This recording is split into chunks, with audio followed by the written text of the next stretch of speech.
Sejam todos bem-vindos ao canal da Singular Finance. Para quem não me conhece, meu nome é Eric Rocha e, como sempre, um grande prazer estar aí com vocês mais uma vez. No episódio de hoje, vamos falar sobre a Sherwin-Williams, uma grande empresa aí no setor de materiais, muito famosa aqui nos Estados Unidos e uma empresa centenária, tem mais de 100 anos. Então vamos lá para o computador para dar início a mais um vídeo.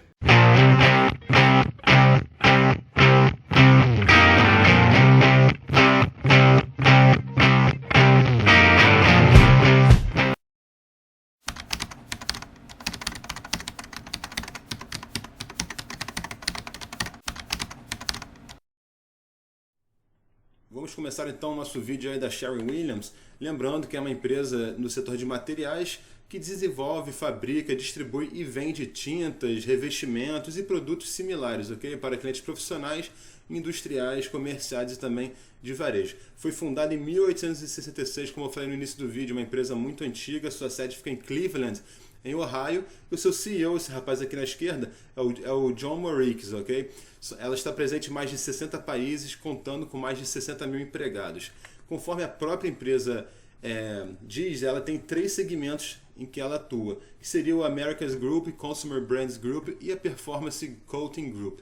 Aqui no primeiro teríamos as tintas e revestimentos arquitetônicos, produtos protetores e marinhos, acabamentos de máquinas e tudo mais. Agora no segundo, no Consumer Brands Group, temos aí tintas arquitetônicas de marca e rótulos privados, que não tem o rótulo da Sherwin-Williams.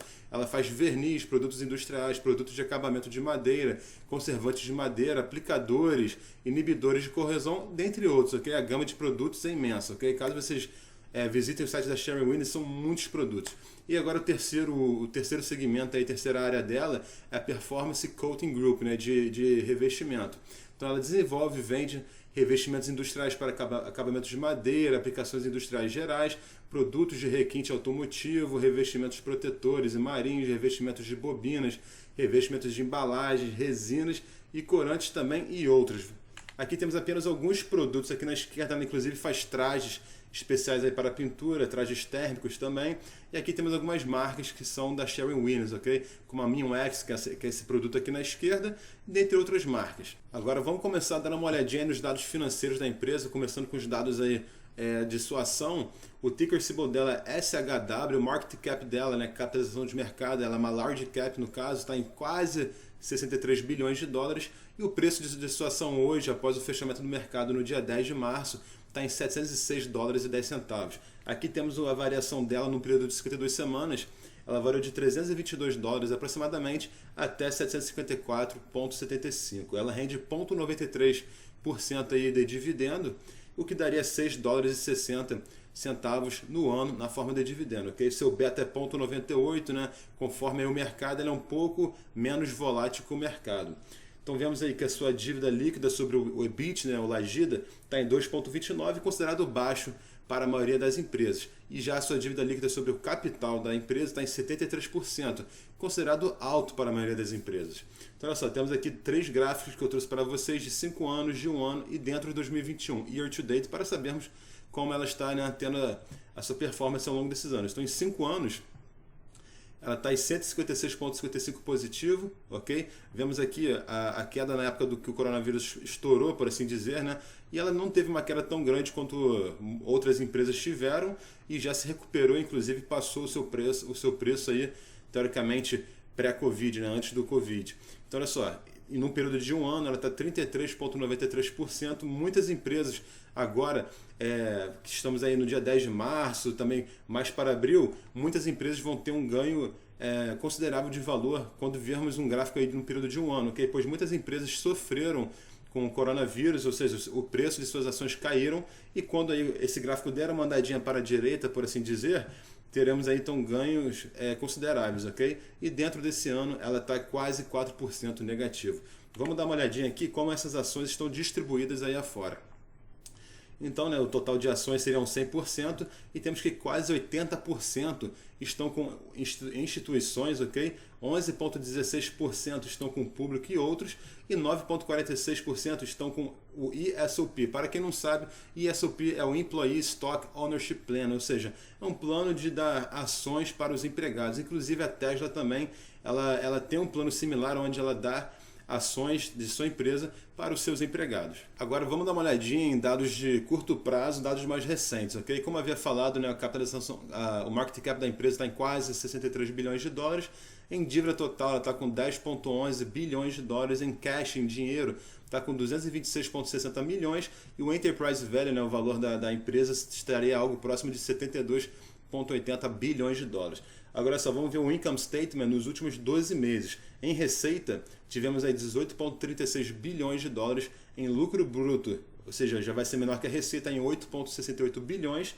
O EBIT, né, que é o LAGIDA, né, o lucro antes de juros, depreciação, amortização e tudo mais, está em 3,44 bilhões de dólares. Né? Então agora o lucro líquido, depois disso tudo, o lucro líquido dela nos últimos 12 meses está em 2,03 bilhões de dólares e o seu lucro por ação diluído nesses 12 meses aí está em 22 dólares e 8, ok? Então olha só, o balance sheet dela aqui, né, para o most recent quarter, no caso, né, o trimestre mais recente, como vimos, né, em cash está com 226,6 milhões, em dívida também vimos aqui em cima, está em 10,11 bilhões, e o total debt to equity, a dívida total sobre o equity da empresa no trimestre mais recente, está em 280,09%, ok? Agora o current ratio está em 1 e o quick ratio está em 0,51. Lembrando que essas são duas razões para ter uma ideia da liquidez da empresa, né? No caso do current, seria os ativos sobre as obrigações, né? Para saber como ela iria conseguir pagar as suas dívidas aí, pelo menos de curto prazo. O quick ratio já é por assim dizer, né, uma razão mais rápida que não considera o inventário. No quick ratio é apenas os ativos menos o inventário sobre as obrigações da empresa, então no caso dá 0,51. Então olha só, lembrando também, vou trazer esse dado aqui mais para frente de novo, o PE da empresa, né, o preço-lucro da empresa, está em 26,2, o do setor está em 21. Ou seja, quando o PE está mais alto que o do setor, podemos aí ter algumas possibilidades, né, de ideias, que seria que ou o preço da ação está super valorizado, né? Lembrando que nesse caso é o preço da ação sobre o lucro por ação, ou seja, com preço mais alto do que o lucro no caso, né? A razão vai dar um número maior, ok? Ou seja, o preço pode estar super valorizado, então as pessoas estão colocando muita fé na empresa, as pessoas estão otimistas em relação à empresa, estão comprando, fazendo com que o preço suba e fique maior, né, em relação ao lucro, ok? Vamos entrar em breve também no longo prazo da empresa com mais detalhes. Então temos aqui a receita anual da empresa de 2016 até 2020. Ela conseguiu aumentar nesses 5 anos consecutivos, está quase batendo 20 bilhões, está em 18,3 bilhões de dólares em 2020 e a expectativa é de crescimento em 2022. A expectativa é que passe dos 20 bilhões de dólares de receita, ok? Agora aqui embaixo temos o lucro por ação, também anual 2016 até 2020. Vimos que ela basicamente sempre consegue bater a expectativa. Em 2019 foi um pouquinho abaixo da expectativa, em 2020 já passou novamente a expectativa, estava por volta dos 24,8 dólares por ação aí, de fato o que aconteceu, ok? Então olha só, então temos aqui o último trimestre, né? Os ganhos aí do último trimestre que foram anunciados no dia 28 de janeiro de 2021. Então o que de fato aconteceu, né, nesse último trimestre aí, o seu lucro por ação foi de 5 dólares e 9 e foi 0,23 centavos no caso acima da expectativa, ok? E a sua receita foi de 4,49 bilhões de dólares e também foi acima que o esperado. O esperado foi 148,08 milhões acima que o esperado. Então aqui temos também o próximo anúncio, né, do próximo trimestre, que teoricamente iriam anunciar por volta aí do dia 23 de abril desse ano, ok? Então a estimativa do lucro por ação é de 4,86 e a estimativa da receita é de 4,50, ok? 4,5 bilhões de dólares, porém vamos ver aí como ela vai sair. E agora sim, vamos dar uma olhadinha no longo prazo da empresa. Como ela não teve outras fontes de receita, vamos pular aqui logo para a receita total, total revenues, ok? Então eu fiz o cálculo aqui da diferença percentual.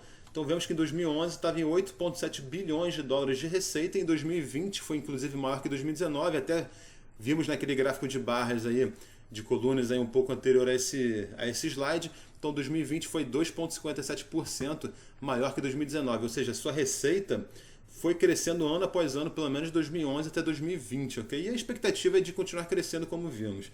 Então temos aqui o lucro bruto dessa empresa, também cresceu ano após ano. 2020 em relação a 2019 foi de 8% maior, em 2019 em relação a 2018 foi de 8,32%. Então o seu lucro bruto em 2011 foi de 3,7 bilhões de dólares, em 2020 foi de 8,6 bilhões de dólares, ok? Mesmo com Covid, o lucro bruto dela aumentou e em breve vamos ver o lucro líquido dela. Então vamos pular aqui para baixo. Temos aqui as despesas operacionais e com vendas, ok?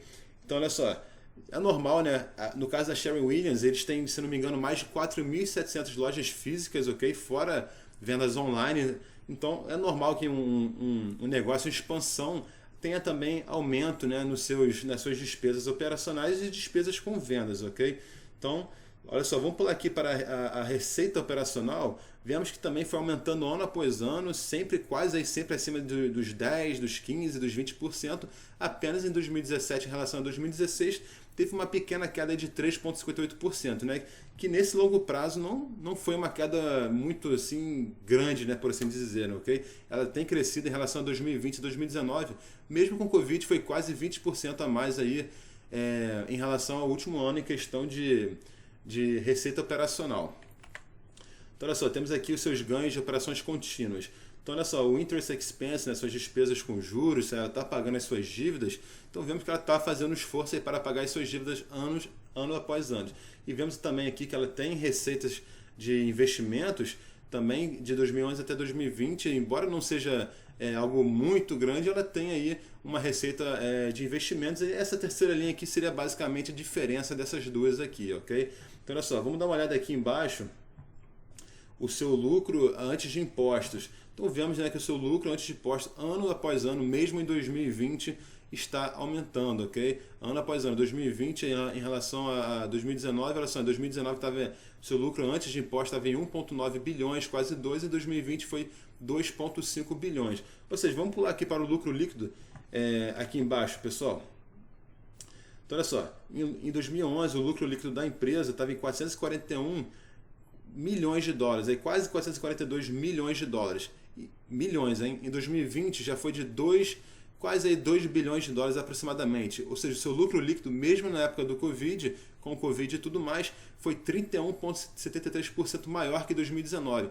Ela só teve, nesses anos todos, ela teve uma queda aqui de 35,84% em 2018 em relação a 2017. Mas, porém, estava no positivo, estava inclusive acima de 1 bilhão de dólares, ok? Então olha só, falando aí um pouquinho aí do lucro da empresa, né, de rentabilidade no caso, o Seeking Alpha deu uma nota de A para eles. É quase que a nota máxima, né? A nota máxima é A+, né, o A+, e a nota mínima no caso seria F. Então ela ficou com F apenas aqui no CAPEX, né, sobre vendas, que é basicamente para saber o nível de investimento que a empresa está fazendo em si mesma, ok? Então ela recebeu a nota F. Então vemos aqui, ó, a nota que o Seeking Alpha deu para eles, né, o percentual da empresa e a média do setor, ok? E temos também aqui a diferença da empresa em relação ao setor e a média de 5 anos da empresa e a diferença desses 5 anos em relação ao atual, ok? Então olha só, em questão da margem de lucro bruto, ela recebeu a 47,29%, do setor é 28,82%,